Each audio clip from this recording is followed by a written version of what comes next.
Hello students, हर घर बनी पाठशाला प्रोग्राम में आपका स्वागत है। आज की इस वीडियो में हमारा टॉपिक है switch statement in JavaScript. Mainly इस वीडियो में हम कवर करेंगे, first of all will define here the switch statement. Then after switch statement को क्लियर करने के लिए pictorial representation with switch statement और switch statement how it work and at last example of switch statement. Now, what the switch statement is basically? The switch case statement is a decision making statement just like if statement, else statement. Students, if else statements आप last video में कर चुके हैं, वो एक decision making statement है। उसी तरह से स्विच केस स्टेटमेंट भी हमारे पास एक डिसीजन मेकिंग स्टेटमेंट ही है। Now the question is arise here, what the difference is between if else and switch statement. क्योंकि ये दोनों ही डिसीजन मेकिंग स्टेटमेंट है, तो डिफरेंस क्या है? When all the branches depend on the value of a single variable, switch statement is more efficient than repeated if else statement. Here is the answer.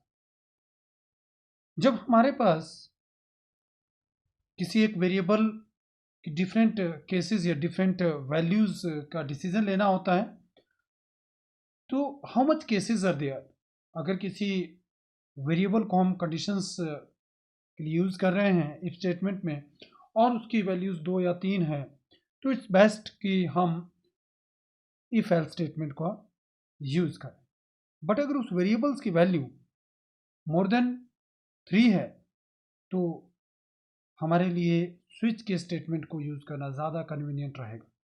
No doubt हम if else statement से भी उसको कर पाएंगे condition checking, लेकिन वो जैसे जैसे हमारे पास वैल्यू ज़्यादा होती जाएगी, तो इफ एल्स इफ स्टेटमेंट का स्ट्रक्चर बढ़ता जाएगा और वो हमारे लिए ज़्यादा कंफ्यूजिंग हो जाएगा। Instead of that, in that case we can use switch case statement.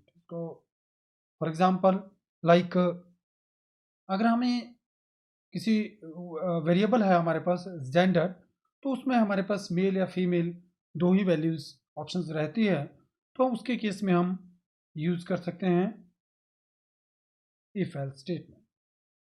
लेकिन सपोज दैट हमारे पास एक वेरिएबल है वीकडे और हमें जो भी वेरिएबल की वैल्यू है उसके अकॉर्डिंग हमें डिसीजन लेना है, डायरेक्शन देनी है, तो उसमें डिसीजन मेकिंग के लिए हमारे पास इफ एल्स सुटेबल नहीं होगा, क्योंकि वीकडे में हमारे पास 7 डेज आएंगे और उन 7 डेज के लिए हमें 7 टाइम वैल्यू का कंपैरिजन करना होगा। तो it will not be best if else statement, यहाँ पर हमें सुटेबल रहेगा स्विच स्टेटमेंट। इसको और ज़्यादा क्लियर करेंगे हम। यहाँ पर देखिए हमारे पास है pictorial representation of switch statement. Here on the left side we have flowchart, on the right side the syntax of switch statement. Now see the pictorial representation. सबसे पहले हमारे पास हम यहाँ पर क्या करते हैं, एक्सप्रेशन, इसमें हम उस वेरिएबल को मेंशन करते हैं जिसकी डिफरेंट वैल्यूज को चेक करना है। लाइक अगर हम एग्जांपल लें वीकडे, तो हम यहाँ पर वेरिएबल अगर वीकडे हमारा, तो इस एक्सप्रेशन में हम लिखेंगे, और उसमें अगर वीकडे में डे 1 है तो उस केस में क्या करना है, डे 2 है तो क्या करना है, डे 3 है तो उसके लिए हम अलग अलग से कोडिंग मेंशन कर सकते हैं।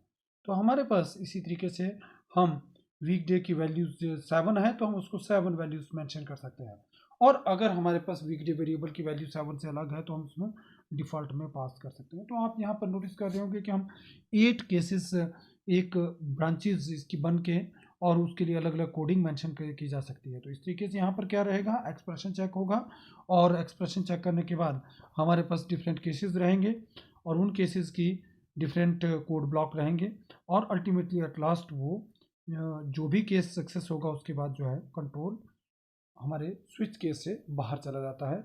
हम यहाँ पर नोटिस कर सकते हैं राइट साइड में सिंटैक्स में स्विच, यहाँ हम एक्सप्रेशन लिखेंगे जिस वैल्यू के डिफरेंट जिस वेरिएबल्स की डिफरेंट वैल्यूज़ को हमने चेक करना है।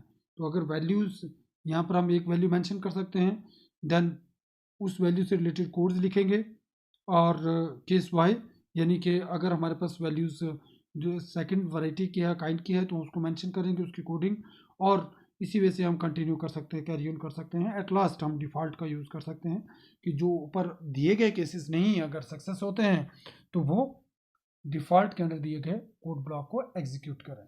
यहाँ पर हम ब्रेक का भी यूज़ कर रहे हैं, बट ऑल ओवर इस कंप्लीट सिंटैक्स को हम और ज़्यादा हमें क्लियर हो जाएगा नेक्स्ट स्लाइड्स में। सो here how the switch statement work. The switch expression is evaluated once. यहां पर ये जो एक्सप्रेशन है ये केवल एक बारी ही इवेल्युएट होता है, मीन्स इसमें हम कौन सा वेरिएबल ले रहे हैं ये हम मेंशन करते हैं। Expression can be any type, number और स्ट्रिंग।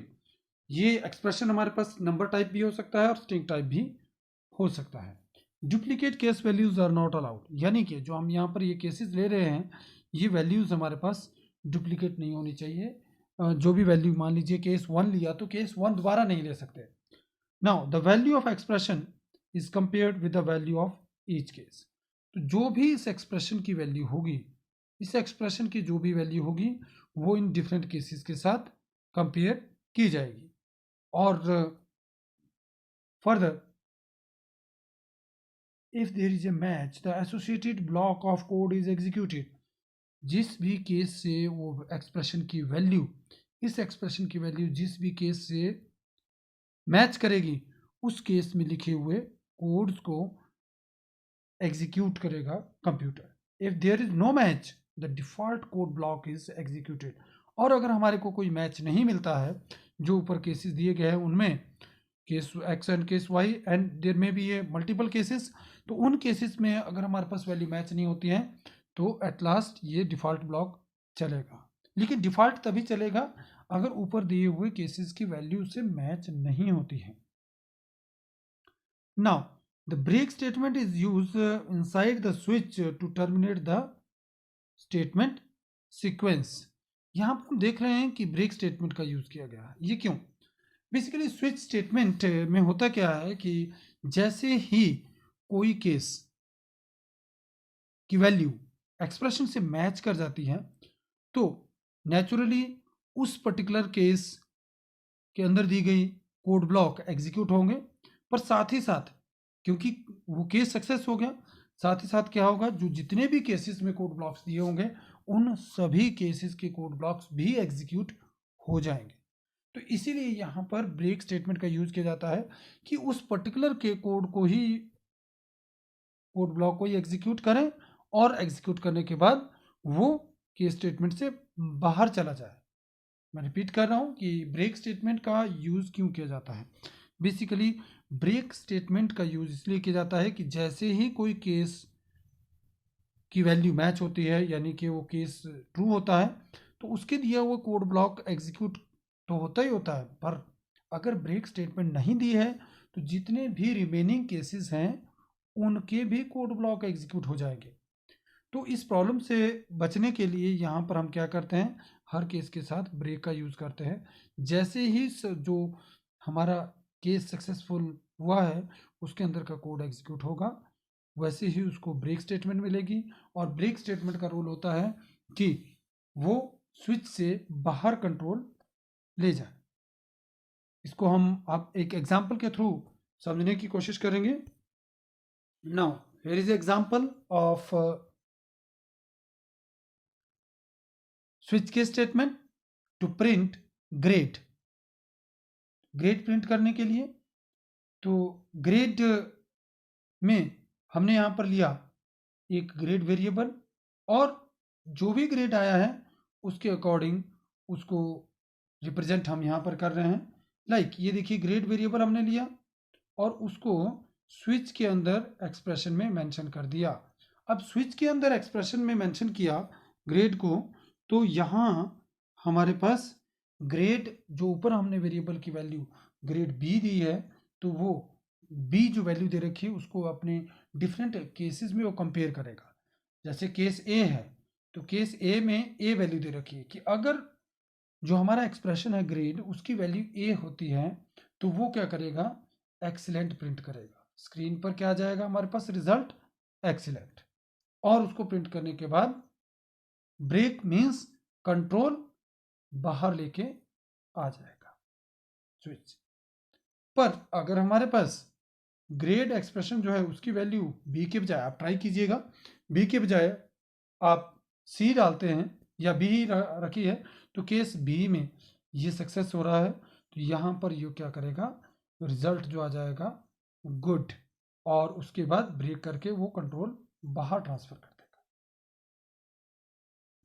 नाउ अगर ये हमारे पास ग्रेड बी के बजाय सी है तो वो सी को एग्जीक्यूट करके पास रिजल्ट देगा। अगर डी है ये वैल्यू तो हमारे पास ये फेल रिप्रेजेंट करेगा। और अगर मान लीजिए हमने ग्रेड में कोई ऐसी वैल्यू डाली है जो नीचे दिए गए केसेस में नहीं है, like A B C D, इनमें केस से कोई भी केस सक्सेस नहीं होता है, तो जो भी वैल्यू इसके अलावा दी होगी उसके केस में ये डिफॉल्ट के अंदर लिखा अननोन ग्रेड, ये उसका आंसर आ जाएगा। तो इस तरीके से हमारे पास स्विच केस स्टेटमेंट जो है वो वर्क करते हैं। Now the role of break statement is here.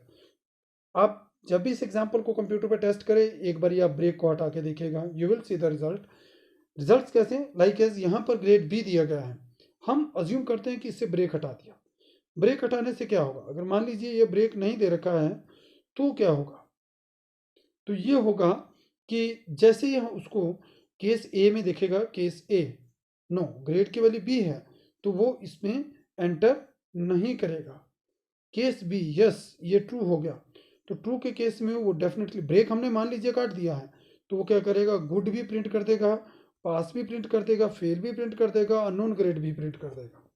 क्यों, मैंने अभी आपको बताया कि केस स्टेटमेंट क्या होता है कि जो भी केस ट्रू मिलता है वो उस केस के कोड ब्लॉक को तो एग्जीक्यूट करता ही है, लेकिन जितने भी रिमेनिंग केसेस हैं उन सभी के कोड ब्लॉक को भी वो सक्सेसफुली एग्जीक्यूट कर देता है। तो उससे बचने के लिए हम क्या करते हैं, ब्रेक का यूज़ करते हैं, ताकि वो केवल उसी ब्लॉक को एग्जीक्यूट करे और फिर ब्रेक जो क्या करेगी, हेल्प करेगी कंट्रोल बाहर ले जाने के लिए स्विच से।